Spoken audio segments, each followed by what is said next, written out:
भवानी शंकर वंदे श्रद्धा विश्वास रूपिणौ याभ्यां विना न पश्यन्ति सिद्धः स्वन्तः स्तमीश्वरम। हर हर महादेव। जगत पिता शिव यूट्यूब चैनल में आप सभी भगवत प्रेमी दर्शकों का हार्दिक स्वागत है। मैं ऐसा समझता हूँ कि आप सभी स्वस्थ सकुशल और प्रसन्न होंगे। शिव नाम जाप में एक अद्भुत शक्ति है। इसका अनुभव तो वही करते हैं जो इस नियम को धारण करते हैं। अब वो जप चाहे किसी भी प्रकार से करें, चाहे आसन पे बैठकर, चाहे चलते फिरते, उठते बैठते, कार्य करते हुए, अपने ऑफिस में, अपने व्यापार में, अपनी दुकान पे, कहीं भी आप नाम जप कर सकते हैं। नाम जप की यही सबसे बड़ी विशेषता है कि इसमें किसी प्रकार का विधि निषेध नहीं किया गया है। कलयुग में नाम जाप ही बहुत बड़ा आधार है मुक्ति का। श्री शिव महापुराण में शिव नाम जाप के संबंध में क्या कहा गया है? शिवेति नाम दावाग्नैर महापातक पर्वताः भस्मी भवन्त्यनाया सात्य सत्यम न संशया। सब वैदिकः सब पुण्यात्मा स धन्यः स बुधो मतः शिव नाम जपासक्तौ यो नित्य भुवि मानवः। अर्थात शिव नाम रूपी दावाग्नि से जो बहुत बड़े बड़े महापातकों के पर्वत हैं, महापापों के बड़े बड़े पहाड़ हैं, वो अवश्य ही भस्म हो जाते हैं। इसमें कोई भी संशय नहीं है। वही वैदिक है, वही पुण्यात्मा है, वही धन्य है और वही बुद्धिमान है जो नित्य शिव का नाम जपता है। और शिव महापुराण में ऐसा भी वर्णन है कि शिव नाम पापों को भस्म करने में जितना सक्षम है, उतना पाप तो हम कर ही नहीं सकते हैं। शिव नाम जाप से मन सहज ही वश में होने लगता है। अब इन बातों का अनुभव तो वही करेगा जो ठीक ठाक तरीके से नाम जप करेगा। बहुत से लोगों की अन्य देवी देवताओं में श्रद्धा होती है, सबके इष्ट देव अलग होते हैं, लेकिन शिव नाम जाप जो लोग करते हैं तो उन्हें अवश्य ही शिव नाम का ये अनुभव तो होता ही है कि शिव नाम से एक पवित्रता का एहसास होता है और मन की रफ्तार सहज तरीके से रुकने लगती है। मन सहज तरीके से वश में होने लगता है। लेकिन ऐसा नहीं है कि बस आप नाम लेंगे और बस तुरंत ऐसा हो जाएगा। इसमें थोड़ा अभ्यास करना पड़ेगा। अब फसल को पकने में कुछ वक्त तो लगता ही है, कुछ समय तो आपका अवश्य ही देना पड़ेगा।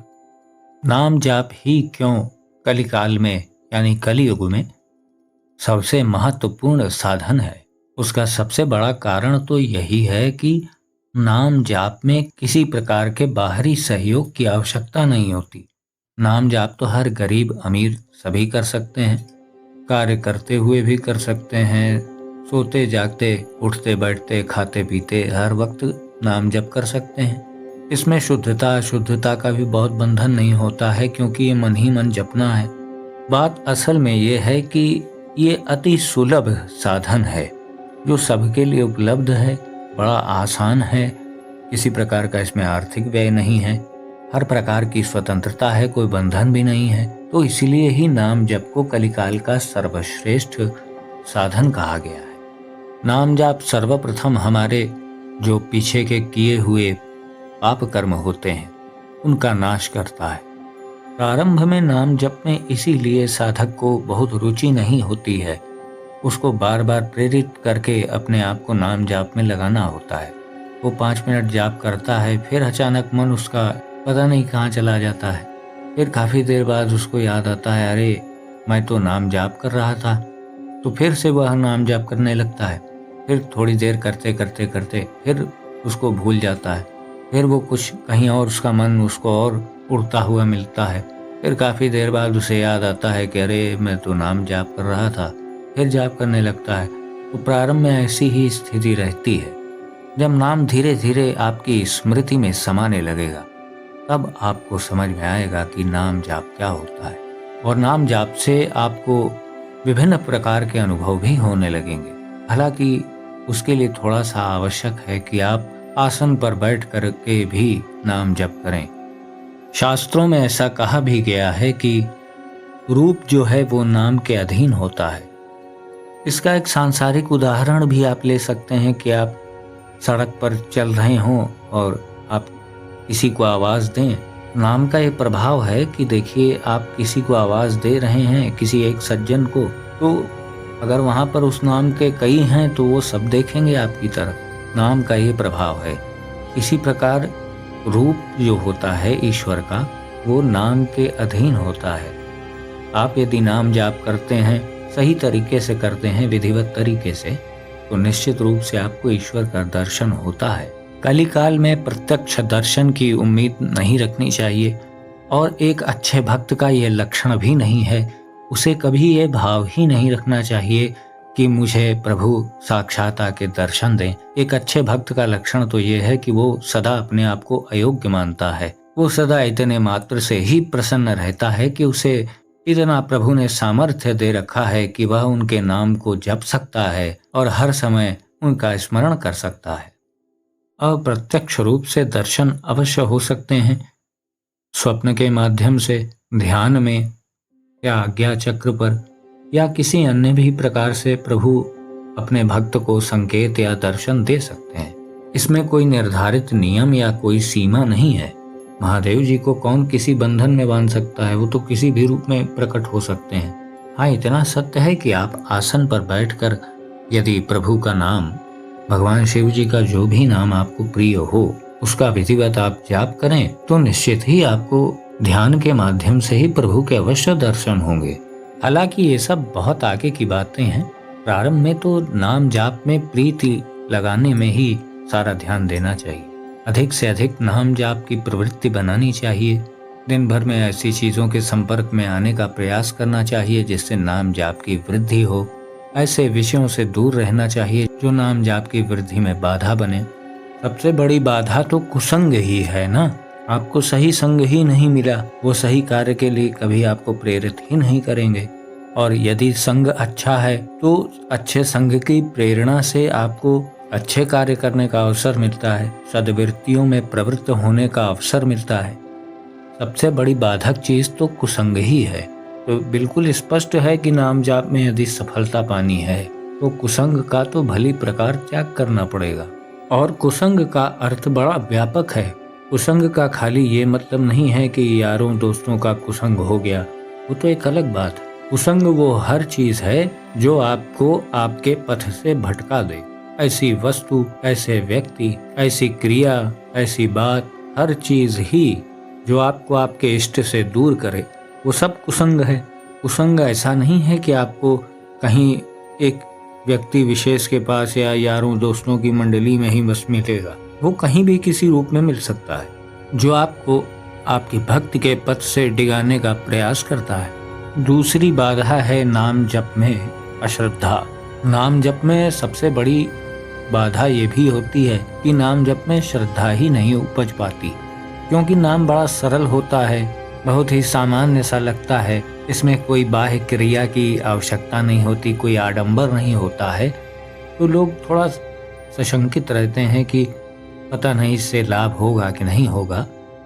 तो प्रायः यही देखा जाता है कि लोग पहली बार में नाम पर विश्वास नहीं कर पाते हैं। हालांकि जो कर रहे हैं और जो इसके लाभ से परिचित हैं तो वो समझते हैं। अधिकांश लोग ये सोचते हैं कि बड़ा सा वैदिक मंत्र जाप करने से अधिक लाभ होगा, शीघ्र लाभ होगा। तो ऐसा नहीं है बिल्कुल भी। मूल चीज है श्रद्धा भावना। यदि वो है तो नाम जाप से ही बहुत सी शक्तियां अर्जित की जा सकती हैं। हम प्रायः खुद ही कसौटियों पर खरे नहीं उतर पाते हैं और फिर बाद में दोष भगवान के नाम को देते हैं। असल बात तो ये है कि जो वांछित योग्यताएं हैं हम उसे पूरा ही नहीं कर पाते हैं। हमारी विफलता का यही सब बहुत बड़ा कारण होता है। श्रद्धा नाम में उपजेगी कैसे? आपकी दिनचर्या ही ऐसी है कि आपका भगवान से कोई लेना देना ही नहीं है। बचपन से वैसे माहौल में आप नहीं रहे जहां आपको बहुत ईश्वर से संपर्क बना के रखा गया होता, तो श्रद्धा न हो पाने के बहुत से कारण हो सकते हैं। अब नाम जप में तीसरी बाधा क्या है? वो है पिछला प्रारब्ध कर्म, जो विभिन्न फल के रूप में हमारे समक्ष आता है। और कहीं जब हम नाम जाप प्रारंभ कर देते हैं तो इस क्रिया में और तीव्रता आ जाती है। इसका अर्थ क्या हुआ? इसका अर्थ हुआ कि जो कर्म के फल भविष्य में आने थे नाम जप के प्रभाव से वो अपेक्षाकृत कुछ जल्दी आने लग जाएंगे और कुछ शीघ्र प्रभाव देने वाले होंगे। यदि आपका कोई महत् पाप कर्म उदय हो गया तो वो आपको नाम जप करने नहीं देगा। विभिन्न प्रकार की बाधाएं आएंगी। ऐसा जिनके साथ हुआ है या हो रहा है वो अवश्य ही समझ सकते होंगे। लेकिन ये बात भी अवश्य ही सत्य है कि भगवत प्राप्ति प्रारब्ध के अधीन थोड़ी होती है। वो तो मनुष्य मात्र के लिए है। मनुष्य जन्म ही परम उद्देश्य प्राप्त करने के लिए हुआ है। ये सब चीजें बस बाधाएं उत्पन्न कर सकते हैं। जैसे रोग को सताने का अधिकार होता है, बीमारी को सताने का अधिकार होता है, प्राण लेने का अधिकार थोड़ी होता है। प्राण तो काल लेगा, जब काल आएगा तो वो फैसला करेगा। उसी प्रकार बाधाएं अवश्य आती हैं, किंतु नाम जापक अपनी पूर्ण श्रद्धा भगवान के नाम में रखता है, सदा अपने इष्ट देव के चरणों का ध्यान करता है, सदा उनकी वंदना करता है, हर क्षण उन्हें स्मरण करने का प्रयास करता है, तो फिर प्रारब्ध कर्म उसका कुछ बिगाड़ नहीं सकते। तो ये जानकारी थी नाम जप में आने वाली बाधाओं के विषय में। आशा है जो भी जानकारी आपको दी गई वो अवश्य ही आपको पसंद आई होगी। यदि वीडियो पसंद आया तो इसे लाइक करें, अपने मित्रों बंधु बांधवों के साथ शेयर करें और चैनल पे अगर पहली बार आए हैं तो चैनल को अवश्य सब्सक्राइब करिए और बेल आइकन को भी अवश्य प्रेस कर दीजिएगा। तो भगवान महाकालेश्वर जी से मैं ऐसी प्रार्थना करता हूँ कि वो आप सभी को सदा सुखी, स्वस्थ और ऊर्जावान बनाए रखें। तो मिलते हैं अगले वीडियो में एक नई और अद्भुत जानकारी के साथ। तब तक के लिए आप सभी भगवत प्रेमी भक्तों को हर हर महादेव।